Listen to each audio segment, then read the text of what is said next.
$58. That was all Aïssata Okoro had left in the world when the ice storm locked the Colorado plains in a frozen grip. She stood in her kitchen, counting thin bills by candlelight, while a legal demand sat on the counter like a loaded gun, $32,000, due in 12 days. The farm was her father's sweat and blood, but her husband had been blackmailed into a bad investment before he was killed in a tragic accident a year ago, leaving Aïssata a widow and a target for debts she hadn't signed for. In the back room, her son, Micah, slept fitfully, unaware that the men who wanted their land were already poisoning their well. Her phone buzzed with a message from Silas Vane. "The land is worth more than your life, Aïssata. Sign the papers or the cold will do the work for us." She deleted the message, her jaw set, refusing to let a thief steal her son's inheritance. Then, the ground vibrated. Not from the thunder, but from the synchronized roar of 50 black SUVs cutting through the sleet like a midnight army. The lead door opened, and a man emerged, tall, broad-shouldered, with a scar slicing through his eyebrow and a coat that cost more than her entire farm. His voice was a low, dangerous rumble. "We need a place to bleed in peace." Aïssata stood her ground at the door, $58 in her pocket, a terrified child behind her, and 50 armed men demanding sanctuary. She didn't know this man was Choi Sung-jae, a kingpin whose shadow covered half of Seoul. Subscribe now so you won't miss what happens when Aïssata opens that door. But here's the twist she'll never see coming. The heavy oak door groaned against the skeletal fingers of the ice storm as Aïssata Okoro braced her weight against it, her boots skidding on the linoleum. Behind her, the kitchen was a sanctuary of flickering candlelight and the scent of dried rosemary, but outside, the high plains had turned into a graveyard of frozen white. She finally threw the deadbolt, the metallic click sounding like a gunshot in the hollow silence of the farmhouse. Her heart was still hammering a frantic rhythm against her ribs, a physical echo of the 50 black SUVs currently idling in her front pasture like a pride of mechanical predators. She looked at the small pile of bills on the counter, exactly $58, and then at the shadows dancing on the wall. She wasn't just broke, she was besieged.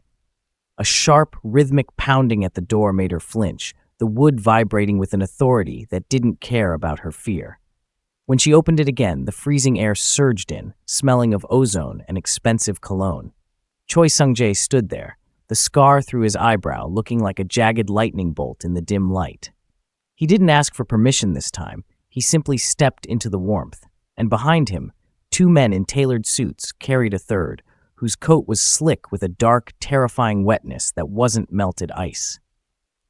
"My lieutenant is bleeding out," Sung-jae said, his voice a low, dangerous rumble that commanded the air in the room. "Your farm is the only light for 20 miles. Fix him."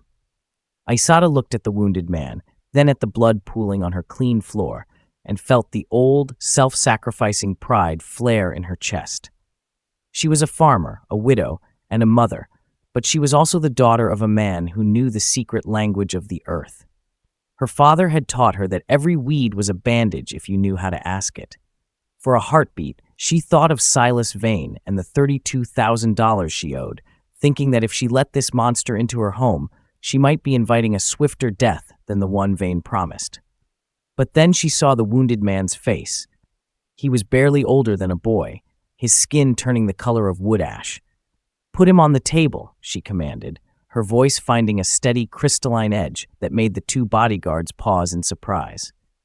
Sung-jae gave a short, imperceptible nod, and they obeyed.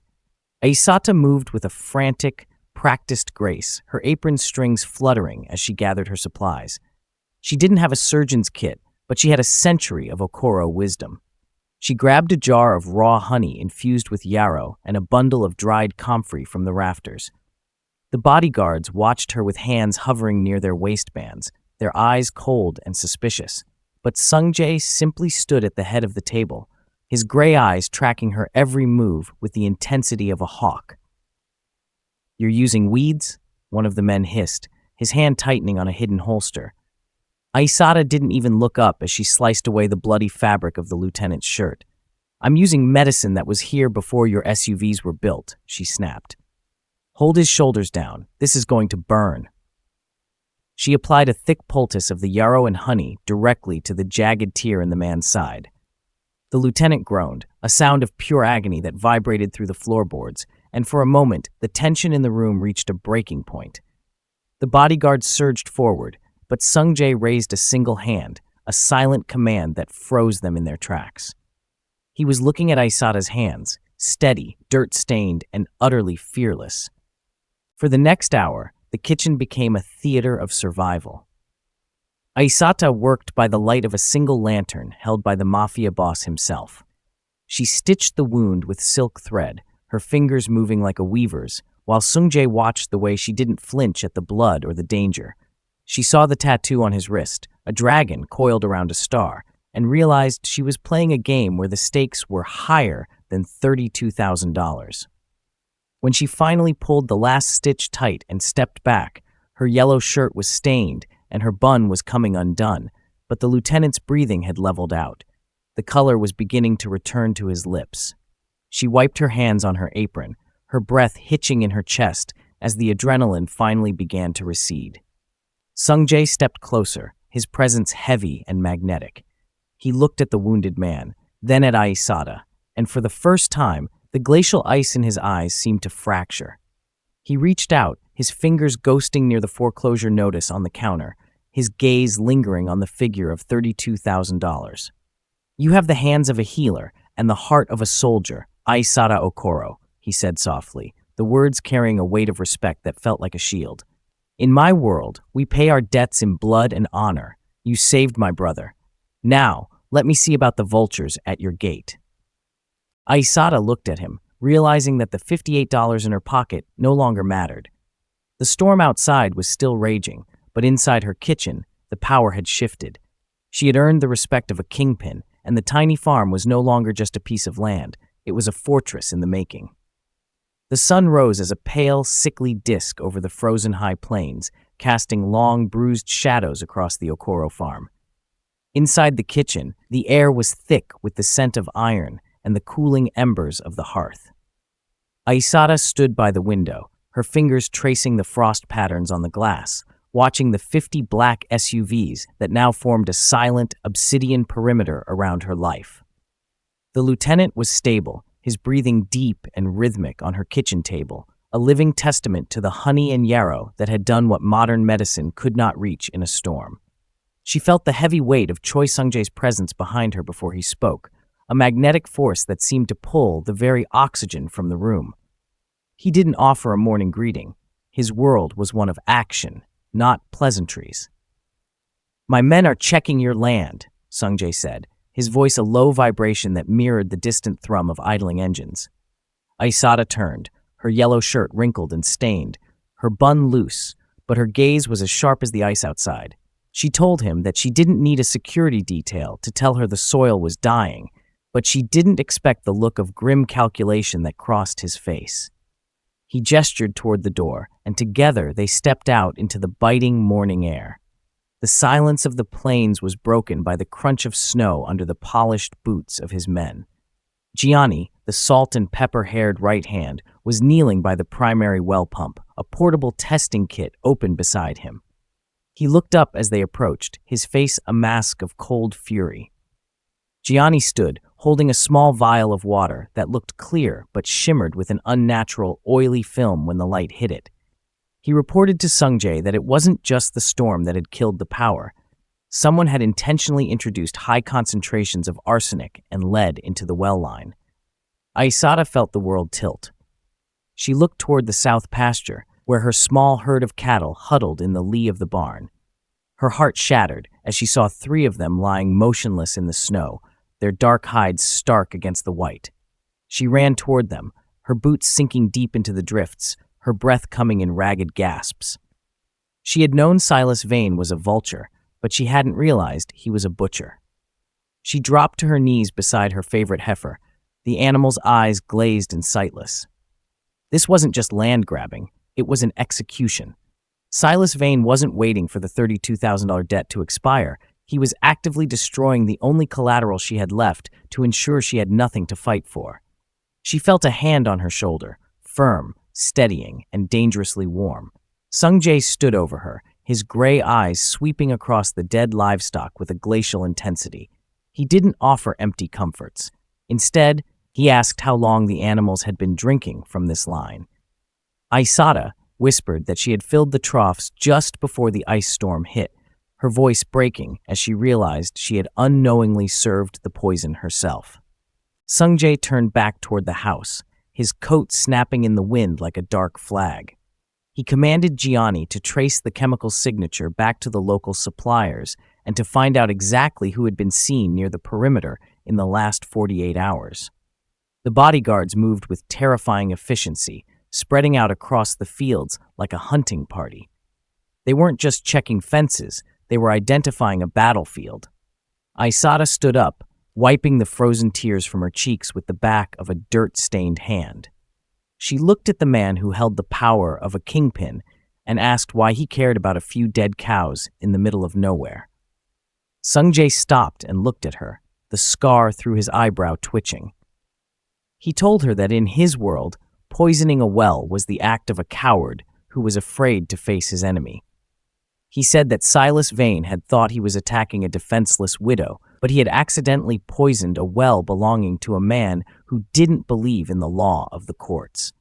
He reached into his coat and pulled out the folded foreclosure notice he had taken from her counter, the $32,000 figure visible in the morning light. He stated that the debt was no longer hers to worry about. Silas Vane wanted a war of attrition, but Sung-jae intended to give him a fortress. As the SUVs began to move, repositioning themselves to cover the well heads and the barn, Aïssata realized the $58 in her pocket was a relic of a past life. She was no longer just a farmer, she was the heart of a fortress, and the Korea Mafia was about to show Silas Vane what happens when you poison the wrong well. The wind outside the farmhouse shifted from a howl to a low, predatory whistle, but inside, the air had grown heavy with a different kind of pressure. Aïssata stood by the stove, her hands mindlessly scrubbing a cast-iron skillet, though her eyes were fixed on the kitchen table where Choi Sung-jae sat.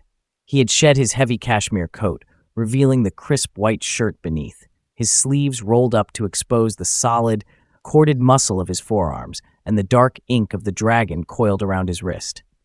Before him lay the legal demand from Silas Vane, the $32,000 death warrant for her family's legacy. He didn't look at it like a businessman would. He looked at it with the clinical, cold detachment of a man who knew exactly how much a human life was worth in the dark. For a long time, the only sound was the ticking of the old clock on the mantel and the soft, rhythmic breathing of the wounded lieutenant in the corner. Sung-jae's fingers, long and elegant but possessing a strength that made her pulse quicken, traced the jagged edges of the document. He asked her, without looking up, about the night her husband died. Aïssata felt the familiar, sharp pang of grief, a physical sensation that always started in the hollow of her throat. She told him about the accident on the dark stretch of Highway 41, the failed brakes, the rainy embankment, and the police report that had closed before the funeral was even held. She spoke of the blackmail that had preceded it, the bad investment her husband had been coerced into, which had conveniently opened the door for Vane's corporate land grab. Sung-jae's gaze finally lifted from the paper, his gray eyes cutting through the dim candlelight like polished steel. He didn't offer the empty, hollow platitudes of a neighbor or a preacher. Instead, he pulled a thin, encrypted tablet from his pocket and tapped the screen. A moment later, Gianni entered the kitchen, his boots quiet on the floorboards, and handed Sung-jae a digitized file. Sung-jae slid the tablet across the table toward her. He stated that in his world, there were no accidents, only orchestrated outcomes. He pointed to a high-resolution image of a vehicle's undercarriage, her husband's truck, taken at the impound lot before it was crushed. Aïssata's breath hitched as she saw the clean, precise cut through the brake line, a mark that no road debris could ever have made. The room seemed to shrink, the walls of her father's house pressing in on her as the truth finally took shape. It wasn't just about $32,000, and it wasn't just about the acreage Silas Vane wanted for his pipeline. Her husband hadn't been a victim of bad luck. He had been an obstacle removed by the same vultures, currently poisoning her well and surrounding her home. Sung-jae stood up, his height dominating the small kitchen, his presence filling every shadow. He told her that Silas Vane had committed a grave error by trying to use the same clumsy tactics on a woman under his protection. He reached out and picked up the foreclosure notice, his jaw tightening until the scar through his eyebrow looked like a white line of fire. "They did not just kill your husband, Aïssata," Sung-jae said, his voice a low, terrifying vibration that made the glass in the cupboards rattle. "They insulted the sanctuary you provided to me and my men. In my culture, hospitality is a debt paid in blood, and murder is a debt paid in total erasure." He walked toward the fireplace, the light of the dying embers casting his shadow long across the floor. He held the $32,000 demand over the flames, watching as the heat curled the edges of the paper. He didn't burn it, not yet. He wanted Silas Vane to see it one last time before his world ended. Aïssata felt a strange, cold clarity wash over her. The $58 in her pocket felt like a weight from a past she no longer recognized. She looked at the man who stood before her, a kingpin whose shadow covered half of Seoul, and realized that her self-sacrificing pride had been a shield against the wrong enemies. She had thought accepting help was a betrayal of her husband's memory, but she finally understood that seeking justice was the only way to truly honor it. Sung-jae turned back to her, his face a mask of glacial intensity. He stated that the tiny farm was no longer just a piece of property, it was now a sovereign fortress. He promised her that by the time the sun set on the 12th day, Silas Vane would realize that the land he wanted so desperately would become his own personal grave. She reached out, her fingers brushing the sleeve of his shirt, a silent acceptance of the alliance. Sung-jae didn't pull away. He simply nodded, a silent oath between a widow and a king. The storm outside continued to rage, but for the first time in a year, Aïssata Okoro wasn't afraid of the dark. The vipers were still at the gate, but she had invited a dragon into her home, and the vultures were about to learn that some debts could never be settled with money. The shadows in the farmhouse stretched and deepened as the ice storm reached its crescendo, the wind shrieking like a banshee against the rafters. Inside, the flickering candlelight fought a losing battle against the encroaching dark. Aïssata stood by the wood stove, the warmth of the iron a small comfort as she watched Choi Sung-jae stare into the dying embers. Suddenly, the low hum of the refrigerator died, and the faint amber glow of the porch light vanished, plunging the room into a heavy, absolute blackness. It wasn't the accidental failure of a power line weighed down by ice, it was a total, silent severance. The silence that followed was visceral, broken only by the sharp, metallic click of a dozen safety catches being disengaged in the darkness outside as Sung-jae's men adjusted to the void. Aïssata felt a cold prickle of dread crawl up her spine, but before she could move, a soft, azure glow illuminated the center of the kitchen table. Sung-jae had opened a rugged, military-grade briefcase, and a holographic interface shimmered into existence, powered by a secure satellite link that didn't rely on the local grid. The blue light cast sharp, unforgiving angles across his face, highlighting the scar through his eyebrow and the predatory stillness of his gaze. He didn't look like a man stranded in a storm. He looked like a god of war surveying his kingdom. "Sit, Aïssata," he commanded, his voice a low, steady anchor in the dark. She obeyed, her heart hammering against her ribs, her eyes fixed on the shifting data streams and global maps flickering before her. As she looked closer, she realized she wasn't looking at farm weather reports or local news. She was looking at real-time surveillance of shipping lanes in the South China Sea, encrypted financial ledgers from banks she had only heard of in whispers, and a global network of logistics that defied any legal definition. Sung-jae tapped the glass, and a dossier appeared. It was titled with a crest she didn't recognize, a dragon coiled around a star, the same image tattooed on his wrist. As the file scrolled, Aïssata saw the name that made powerful men go pale, the Korea Mafia, and the man sitting across from her was its undisputed sovereign. He wasn't just a wealthy traveler, he was a kingpin whose reach extended into every corner of the global shadow economy. She saw images of him standing in the halls of power, flanked by men who looked like they were carved from granite, and then she saw the erasure reports, files on enemies who had simply ceased to exist. Aïssata looked at the $58 sitting on the counter, then back at the man who controlled billions through blood and honor. The disparity was so vast it felt like a physical weight pressing the air from her lungs. She realized then that Silas Vane wasn't just outmatched, he was insignificant. He had walked into a spider's web thinking he was the spider, unaware that a giant was standing right behind him. Sung-jae watched her realization dawn, his gray eyes unblinking in the blue light. He didn't apologize for his identity, nor did he hide it. He stated that in his world, a blackout was never an ending, it was an opportunity for the light to be redefined. He pulled up a local satellite feed, a thermal heat map of her property. Dozens of glowing red signatures moved in the woods beyond her fence line, Silas Vane's mercenaries, closing in under the cover of the power failure. But within her perimeter, 50 steady, blue signatures stood in perfect overlapping circles, Sung-jae's bodyguards, an invisible wall of steel. Aïssata saw the way the blue dots shifted, moving with a terrifying, synchronized efficiency to intercept the red ones. It was a digital dance of death, and she was at the center of the fortress. "You should be afraid of me, Aïssata," Sung-jae said, his voice dropping to a whisper that carried more weight than the storm outside. "But remember why I am here. You gave me sanctuary when I was a stranger. You healed my brother when the world was cold. The man who poisoned your well and killed your husband thinks he is the master of shadows. Tonight, I will show him that the shadows belong to me." He reached out and closed the briefcase, and the room was plunged back into darkness. But the fear that had paralyzed Aïssata for a year was gone, replaced by a cold, crystalline clarity. She realized that her self-sacrificing pride had finally broken, and in its place, a fierce, dark hope had taken root.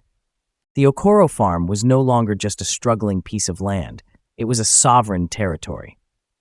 As the first sounds of a muffled struggle echoed from the south pasture, Aïssata realized she wasn't just a widow anymore. She was the protected of a king, and the vultures were about to learn that some doors should never be knocked upon. The blackout had revealed the truth. She had invited a dragon into her home, and the fire was just beginning. The morning air was a razor, slicing through the remnants of the ice storm as Aïssata Okoro stepped onto her front porch, her breath hitching in the crystalline cold. The world she woke to was no longer the quiet, dying acreage of her ancestors. It had been transformed into a hive of lethal, coordinated industry. Down in the north pasture, where her father once taught her how to judge the tilt of a seedling, 20 men in tactical gear were now breaking the frozen earth with rhythmic, mechanical precision. They weren't planting, they were digging. Deep, narrow trenches began to vein the land, designed not for irrigation, but to swallow the momentum of any vehicle daring to breach the property line.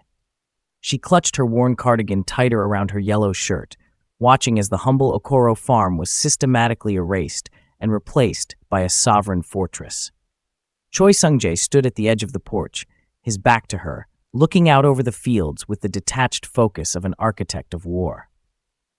He didn't turn when he heard her boots on the wood, but she felt the shift in his energy, a magnetic pull that always signaled his awareness of her presence. He was a man of the city, of glass towers and blood-slicked alleys, yet here he stood against the backdrop of the Colorado High Plains, commanding the earth itself to change. He gestured toward the perimeter, where Gianni was supervising the installation of sleek black pillars at 50-yard intervals. These weren't fence posts, they were signal scramblers and motion sensors, weaving an invisible web of data that would alert the 50 bodyguards to the heartbeat of a field mouse or the footfall of a mercenary. Aïssata walked down the steps, her boots crunching on the frost-hardened soil, moving toward the barn. She saw the transformation there, too. The old structure, which had held the weight of a century's harvest, was being reinforced with steel plates and thermal imaging cameras. Men moved with a terrifying, silent efficiency, hauling crates of equipment that bore the dragon and star crest she now knew to be the seal of a global empire. They didn't speak as she passed. They only gave her the briefest, respectful nod, acknowledging the woman who had saved their brother in the kitchen the night before. She felt a strange, hollow ache in her chest as she realized her tiny farm was becoming a battlefield, but beneath the fear, there was a budding, dark satisfaction. Silas Vane had wanted to starve her out, but now he would find a wall of steel waiting for him. By noon, the transformation was nearly complete. The 50 bodyguards had established overlapping fields of fire, their positions camouflaged by the natural rise and fall of the terrain. Aïssata watched from the kitchen window as one team finished stringing high-tensile wire through the brush, creating a perimeter that would snag and hold anything that moved through the shadows. The wounded lieutenant, still resting in the corner, watched her with grateful, tired eyes. He knew, perhaps better than she did, that this level of fortification was reserved only for those the king deemed untouchable. She looked at the $58 sitting on the counter, the last remnant of her life as a victim, and realized that the value of her land was now being measured in the lives of the men standing guard over it. Sung-jae entered the kitchen, the scent of the cold wind clinging to his coat. He didn't ask if she was afraid. He simply told her that the vultures would likely attempt a probe before sunset. He explained that a man like Silas Vane, accustomed to bullying widows, would not understand the change in atmosphere until he felt the cold steel of the response. He walked to the window, his gaze settling on the new trenches, and stated that the Okoro name would never again be associated with debt or desperation. In this world, power was the only currency that didn't devalue, and he was spending it lavishly to ensure her safety. Aïssata reached for a bowl, her fingers steady despite the chaos outside. She realized then that her self-sacrificing pride had been a prison, and Sung-jae was the key that had turned in the lock. The farm was no longer just a struggling business. It was a fortress, and she was its pulse. As the sun began its low, winter dip toward the horizon, casting long orange light across the reinforced barn and the armed men in the fields, she felt a fierce new clarity. The tiny farm was ready. Let the vultures come. They would find that the woman they tried to erase was now the ward of a king, and the ground they wanted to steal was prepared to bury them. The slush on the long, winding driveway of the Okoro farm churned into a dirty gray soup as 3 white, armored SUVs crested the hill, their sirens silent, but their presence screaming with a sterile, corporate menace. In the lead vehicle sat Silas Vane, a man who wore a $5,000 suit like a layer of protective scales. Beside him was the local sheriff, a man whose soul had been bought and paid for long before the first mortgage on Aïssata's land had even been signed. Vane looked out the window with the practiced boredom of a butcher, expecting to find a broken widow and a weeping child standing amidst the ruins of their poisoned livestock. He had come to serve the final eviction notice, a piece of paper he believed had the power to erase a century of Okoro history. But as the vehicles rounded the final bend toward the farmhouse, the boredom on Vane's face curdled into a mask of pure, unadulterated confusion. The tiny farm he intended to bulldoze had vanished. In its place stood a perimeter that looked like it belonged on the border of a sovereign nation. The crumbling wooden gate had been replaced by a temporary steel barrier, and standing behind it were 10 men in charcoal tactical gear, their faces as expressionless as granite and their eyes hidden behind polarized lenses. They didn't move as Vane's convoy came to a halt. They simply existed, a wall of flesh and discipline that radiated a quiet, terrifying authority. The sheriff shifted in his seat, his hand twitching toward a holster he suddenly realized was woefully inadequate. Vane, recovered from his initial shock, stepped out of the vehicle, his polished shoes sinking into the mud.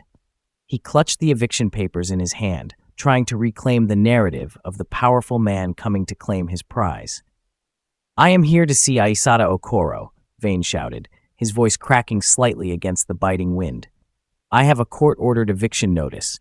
Move this gate immediately." None of the guards spoke. They didn't need to. The front door of the farmhouse opened, and Aïssata stepped onto the porch. She was still wearing the dirt-stained yellow shirt and the white apron that had become her battle armor, her dark hair pulled back in a bun that defied the wind. But she wasn't alone. Choi Sung-jae stepped out behind her, his presence a physical weight that seemed to flatten the very air around the porch. He stood with his hands in the pockets of his dark trousers, the scar through his eyebrow looking like a white brand in the midday light. He looked at Vane not as a rival, but as an insect that had made the mistake of crawling onto his boot.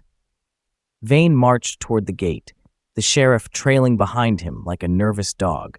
He began to scream about trespassing, about private property rights, and about the $32,000 debt that gave him the right to every grain of soil on the property.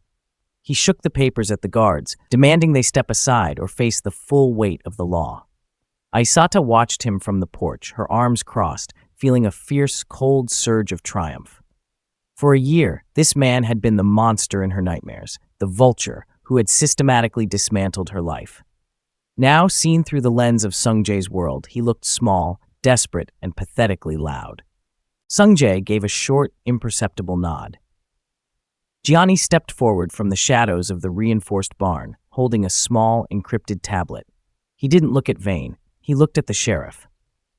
In a voice that was as dry as a desert wind, Gianni began to read a list of wire transfers, offshore account numbers, and recorded conversations that linked the sheriff's personal bank account directly to Silas Vane's corporate shell companies. The sheriff's face went the color of wood ash. The authority Vane had brought to the farm was a hollow shell, and the foundation was currently being eroded by a man who had more resources than the state of Colorado. "The law is a flexible thing, Mr. Vane," Sung-jae said, his low rumble carrying easily across the yard. "But my hospitality is not. You have poisoned this woman's livestock. You have cut her power. You have murdered her husband. You come here with a piece of paper, but I have come here with an army." Sung-jae stepped off the porch, walking slowly toward the gate. As he moved, 40 more bodyguards emerged from the trenches and from behind the steel-plated barn, their weapons held at a low, professional ready. The scale of the fortress was finally revealed. Vane backed away, his polished shoes slipping in the mire, the eviction notice fluttering in his shaking hand. He realized then that the $32,000 didn't matter. The land didn't matter. He had walked into a trap set by a predator who operated on a level of violence he couldn't even comprehend. Aïssata stood at the top of the stairs, the $58 in her pocket, a ghost of the past, as she watched the man who tried to destroy her realize that the Okoro farm was now a sovereign territory, and he was no longer the one in charge. The visit was over. The war had just become official. The moon was a cold, silver blade hanging over the high plains, casting long, skeletal shadows across the trenches that now veined the Okoro farm. Inside the farmhouse, the air was unnervingly still, the only light coming from the dying embers of the hearth and the blue, ghostly flicker of Choi Sung-jae's satellite uplink. Aïssata sat at the kitchen table, her fingers curled around a cold mug of tea, her ears ringing with the absolute silence of the perimeter. She had traded her dirt-stained yellow shirt for a dark sweater, but she still wore the white apron, a stubborn badge of her identity as the woman who stood her ground. Across from her, Sung-jae was a statue of lethal patience, his gray eyes fixed on a thermal tablet that showed the world outside in shades of neon heat and predatory black. "They are coming," Sung-jae said, his voice a low, rhythmic vibration that seemed to settle into the very floorboards. He didn't look up, but his hand moved with a fluid, terrifying grace to adjust the cuff of his shirt, revealing the dragon tattoo coiled around his wrist. Silas Vane has spent a great deal of money to prove he is a man of his word. He has sent professionals tonight, men who think a farm is a soft target because it is guarded by a widow. Aïssata felt the familiar, sharp prickle of dread, but it was quickly cauterized by a new, colder resolve. She looked at the $58 sitting in the tin box on the counter, the last remnant of her life as a victim, and then at the man who had turned her home into a sovereign fortress. Outside, the night was suddenly fractured by the muffled, rhythmic thud of suppressed gunfire and the sharp, metallic crunch of the steel perimeter being breached. Silas Vane's mercenaries had bypassed the driveway, attempting to cut through the south pasture where the cattle had been poisoned, thinking the shadows of the ravine would hide them. They were wrong. The farm erupted into a silent, digital war. From her window, Aïssata watched as the 50 bodyguards moved like a single, multi-headed organism. They didn't shout. They didn't waste ammunition. They utilized the trenches they had dug into the frozen earth, emerging from the ground like ghosts to intercept the red thermal ghosts of the invaders. Sung-jae stood up, his height dominating the room, his presence a physical weight. He didn't rush to the door. He walked to the window and watched the midnight ambush crumble against the wall of steel he had built. He told Aïssata to stay in the center of the house, away from the glass, but he spoke with the calm authority of a man narrating a chess match he had already won. A massive explosion rocked the north barn. Vane's men had tried to use a breaching charge to create a diversion. The orange glare illuminated the yard, revealing the sheer scale of the conflict. Aïssata saw Gianni leading a counterflank, his movements precise and cold, while the mercenaries realized too late that they weren't fighting a farm's security detail. They were fighting the elite guard of a kingpin who made the world go pale. The vultures were being methodically erased in the dark. One mercenary managed to reach the porch, his boots thudding on the wood, his face masked in black. Before he could even touch the handle, the door was kicked open by the sheer force of Sung-jae's momentum. Sung-jae didn't use a firearm. He moved with a speed that defied the human eye, his hand catching the intruder's throat in a grip that silenced the world. He stood on the porch, the freezing wind snapping his coat, the scar through his eyebrow glowing in the firelight from the barn. He looked out into the darkness, where the last of Vane's paid killers were being hunted through the cornfields. In a voice that carried like thunder through the sleet, he declared that this soil was sacred. He stated that Silas Vane had tried to take a legacy through murder and poison, but he would only receive a grave in return. By the time the first gray streaks of dawn began to bleed into the horizon, the silence had returned to the Okoro farm, but it was a heavier, more permanent kind of quiet. The 50 bodyguards were back in their positions, their suits unruffled, their Polaroid lenses reflecting the rising sun. The midnight ambush had been a slaughter.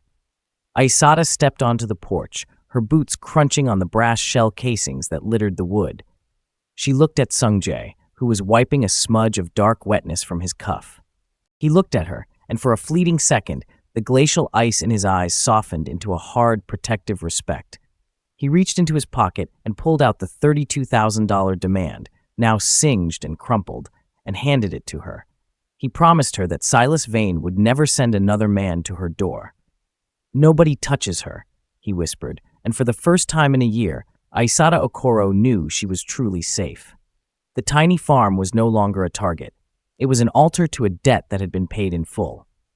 The morning sun struggled to pierce the thick, charcoal clouds lingering over the Okoro farm, but the kitchen was illuminated by the relentless, electric blue glow of Choi Sung-jae's satellite hub. Aïssata stood by the window, her fingers wrapped around a mug of bitter coffee, watching the steam rise into the chilled air. The yard was a graveyard of broken glass and brass shell casings from the midnight ambush, but her focus remained on the man sitting at her wooden table. Sung-jae was a study in absolute concentration, his sharp features caught in the cold light of the screen as he navigated a world of digital shadows. Beside him, Felix, the lean man with the nimble fingers who had arrived under the cover of the storm, tapped rhythmically at a keyboard, his eyes reflecting cascading lines of encrypted code. The silence in the room was clinical, a stark contrast to the violence that had soaked the soil only hours before. Sung-jae's hand moved with a fluid, predatory grace, swiping across the interface to reveal a complex web of financial transactions that looked like a shattered mirror. He didn't look up as he spoke, his voice a low, steady rumble that seemed to settle into the very foundations of the house. He told Aïssata that in his world, money was never just currency. It was a trail of breadcrumbs left by those too arrogant to believe they could be followed. He gestured toward the screen, where the $32,000 debt was highlighted in a pulsing crimson. As Aïssata watched, Felix executed a final command, and the red line fractured, tracing backward through a dozen offshore shell companies and hidden ledgers. The revelation was a physical blow. The $32,000 wasn't a legitimate debt inherited from her husband's failed investments. It was a carefully constructed fiction. Sung-jae explained that Silas Vane hadn't just bullied her. He had orchestrated a sophisticated fraud scheme to manufacture the liability. They found the original documents, the ones her husband had been coerced into signing, and compared them to the digital ghosts recovered from Vane's private server. The interest rates had been forged, the dates altered, and the entire mortgage had been rerouted through a bank that only existed on paper. It was a masterpiece of corporate theft, designed specifically to strip Aïssata of the only thing she had left, the land that held her father's bones. Aïssata felt a cold, crystalline fury replace the lingering traces of her fear. She looked at the man who had turned her kitchen into a digital war room and realized that the $58 in her pocket was no longer a symbol of her poverty, but a reminder of the woman she used to be. Sung-jae tapped a final icon, and a series of recorded phone calls began to play. Silas Vane's voice, clear and stripped of its corporate polish, discussing the disposal of her husband and the cleansing of the Okoro acreage. The vulture hadn't just been a land grabber. He was a murderer who believed he could hide his crimes behind a wall of legal jargon. Sung-jae stated that Vane had built his empire on the assumption that widows like Aïssata were too broken to look beneath the surface. He promised her that by the time the FBI processed the package Felix was currently transmitting, Silas Vane wouldn't just be bankrupt, he would be erased. The legal tables hadn't just turned, they had been pulverized. Sung-jae stood up, his height dominating the room, his presence a physical weight. He didn't offer a smile, but his gray eyes held a hard, protective satisfaction. He told Aïssata that the $32,000 debt was now a weapon she held against Vane, a paper trail that led straight to a federal prison cell. He reached out and touched the foreclosure notice one last time, his finger tracing the scar through his eyebrow as he noted that the law was a slow, clumsy beast, but his justice was swifter. The tiny farm was no longer under the shadow of a debt. It was a fortress of truth, and the man who tried to poison her well was about to find that the water was much deeper and darker than he ever imagined. Aïssata stepped away from the window, her boots steady on the floorboards her father had walked. She looked at the dragon tattoo on Sung-jae's wrist and realized that while she had invited a monster into her home, he was the only one who had seen her as a person worth protecting. The paper trail was complete, the trap was set, and the vultures were about to learn that some legacies cannot be bought, stolen, or murdered into silence. The morning light finally broke through the clouds, reflecting off the steel perimeter and the armed men standing guard, and for the first time in a year, Aïssata Okoro breathed in the air of a woman who was truly, legally, and physically free. The gravel of the downtown corporate plaza crunched under the tires of the black SUV with a finality that mirrored the closing of a tomb. Aïssata Okoro sat in the leather-bound silence of the back seat, her fingers interlaced tightly over the white apron she still wore beneath her heavy winter coat. Beside her, Choi Sung-jae was a silhouette of lethal elegance, his gray eyes fixed on the glass and steel monolith that housed the corporate offices of Silas Vane. The mid-morning sun was cold, reflecting off the building's windows like light off a scalpel. This was the heart of the machine that had tried to grind her life into the dirt, the place where her husband's death had been calculated as a line item on a balance sheet. Sung-jae didn't offer a word of comfort. He simply reached out and opened the door, the chill of the city air rushing in to meet them. They walked through the lobby like a funeral procession for an empire. Sung-jae's bodyguards moved in a silent, synchronized formation, their presence making the high-priced security guards in the lobby wither into the background. Aïssata felt the weight of every gaze, the dirt on her boots a defiant stain on the polished marble floors. She wasn't the grieving widow they expected. She was the ward of a king, and she was here to witness the reckoning. When the elevator doors slid open on the executive floor, the chaos was already in full bloom. Shredders whirred in a frantic, dying hum, and white-collar assistants scurried like rats on a sinking ship, clutching boxes of files that no longer mattered. At the end of the long mahogany hallway, the double doors to Silas Vane's office stood open. Inside, the vulture was no longer the composed predator she had faced at her farm gate. His expensive wool coat was discarded on the floor, his tie was wrenched loose, and his face was the color of curdled milk. Federal agents in windbreakers marked with gold lettering were methodically stripping the room, logging hard drives, and sealing filing cabinets. Vane was slumped behind his massive desk, staring at a computer screen that showed the total scorched earth erasure of his offshore accounts, a digital strike executed by Felix hours before the sun had even risen. Sung-jae stepped into the room, his height dominating the space, his shadow falling across Vane's desk like a physical blow. He didn't raise his voice. He didn't need to. He simply gestured for Aïssata to step forward. She stood before the man who had poisoned her cattle and murdered her husband, and for the first time in a year, she didn't feel the paralyzing cold of fear.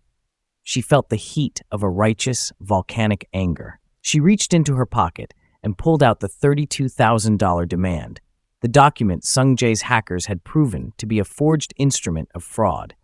She laid it on the desk, right on top of the legal warrant the federal agents had just served. "You thought $58 was the price of my silence, Silas," Aïssata said, her voice a low, crystalline chime that cut through the noise of the federal raid. "You thought you could bury a century of my family's blood beneath a pipeline, but you forgot that the earth remembers." Vane looked up, his eyes bloodshot and hollow. He tried to speak, to reach for the remains of his corporate authority, but his gaze fell on Sung-jae. The Korea Mafia Boss was watching him with the glacial detachment of a man watching a terminal patient. Sung-jae leaned forward, his hands resting on the desk, the dragon tattoo on his wrist visible beneath his cuff. He told Vane that in his world, people like him, men who hid behind desks and poisoned wells, were the lowest form of life. He stated that the Okoro farm was now a sovereign zone, and that every penny Vane had stolen would be rerouted to rebuild what he had tried to destroy. As the agents moved in to handcuff Silas Vane, the vulture let out a high, thin sound of desperation. He looked at Aïssata one last time, pleading for a mercy he had never shown her. She didn't look away. She watched as they led him out of the office, his polished shoes scuffing the carpet, his empire reduced to a stack of evidence bags. Sung-jae turned to her, the scar through his eyebrow twitching in the harsh fluorescent light. He didn't smile, but he placed a hand on her shoulder, a gesture of respect that carried more weight than any bank statement. He told her the reckoning was complete. The tiny farm was safe, the husband's name was cleared, and the vultures were finally in the dirt. Aïssata walked out of the building and into the cold sunlight, the $58 in her pocket finally a memory of a woman she would never be again. The heavy silence that followed the fall of Silas Vane's empire did not feel like the empty void Aïssata Okoro had feared. Instead, it felt like the first deep breath of a woman who had been underwater for a year. As the black SUV pulled back onto the long, winding gravel drive of the Okoro farm, the high plains sun was finally beginning to win its war against the winter clouds, bathing the land in a pale, triumphant gold. Aïssata looked out the window, watching the landscape shift from the sterile concrete of the city back to the rugged, honest earth of her ancestors. The trenches were still there. The steel plating on the barns still caught the light, and the 50 bodyguards still stood at their posts, but the air of frantic industry had been replaced by a settled, quiet power. The tiny farm was no longer a target. It was a sovereign zone, a piece of the world that had been reclaimed by blood, honor, and a king's gratitude. Choi Sung-jae sat beside her, his predatory stillness finally relaxing into a posture of quiet contemplation. He didn't look like a kingpin in this light. He looked like a man who had finally settled a debt that had been burning in his pocket for 10 years. He reached into his coat and pulled out a leather-bound folder, placing it on her lap. Inside were the deeds to the property, now wiped clean of every fraudulent lien and mortgage Silas Vane had manufactured. There was also a certificate of trust established in Micah's name, ensuring that the Okoro legacy would never again be vulnerable to the whims of corporate vultures. Aïssata traced the embossed seal with a trembling finger. The $58 she had clutched so tightly days ago, now a ghost of a life she had outgrown. She had saved a stranger, and in return, he had saved her history. They stepped out into the crisp afternoon air, the crunch of the snow beneath their boots sounding like an anthem of victory. Micah was already outside, running with the neighbor's dog through the north pasture, his laughter ringing out across the fields where the poison had once seeped into the ground. The well had been purged, the soil had been tested, and the livestock that remained were healthy and strong. Gianni and the other men were already beginning to dismantle the more aggressive fortifications, leaving behind a discreet, state-of-the-art security network that would ensure nobody touches her ever again. Aïssata walked to the center of the yard, looking up at the house her father had built. For the first time since her husband's accident, she didn't see a burden of debt. She saw a future of peace. Sung-jae stood at the porch steps, the scar through his eyebrow catching the sun. He told her that his business in Denver was finished and that his motorcade would be leaving before the first stars appeared. He didn't ask for thanks, and he didn't offer a dramatic goodbye. He simply looked at her with a hard, crystalline respect that was worth more than the $32,000 he had erased. He stated that while he was leaving behind a permanent detail, 5 men who would live in the renovated guest house, disguised as farmhands but carrying the authority of the dragon. He promised her that if the wind so much as whispered a threat against the Okoro name, he would hear it across the ocean. Aïssata reached out, her hand finding his, her dirt-stained fingers interlocking with his scarred ones. She didn't try to stop him, and she didn't ask for a life in his world. She knew now that they were two sides of the same coin, survivors who knew that the only way to protect the light was to be unafraid of the dark. She whispered that the Okoro farm would always be his sanctuary, a place where he could bleed in peace whenever the world grew too cold. Sung-jae squeezed her hand, a silent oath, before turning to follow his men toward the idling SUVs. As the last of the motorcade vanished over the hill, the roar of the engines fading into the distance, Aïssata stood on her porch and watched the stars begin to glitter over the high plains. The farmhouse was warm, the power was steady, and her son was safe. She reached into her pocket and pulled out the old tin box. But instead of counting bills, she placed the cleared deed inside it. The Okoro legacy was no longer a story of struggle. It was a story of a woman who had invited a dragon into her home and found a guardian. The peace she had fought for was finally here, and as she turned to go inside, Aïssata Okoro realized that sometimes the most dangerous strangers are the ones who teach us how to truly live. The fortress was quiet, the debt was paid, and the sovereign land was finally, perfectly, at rest.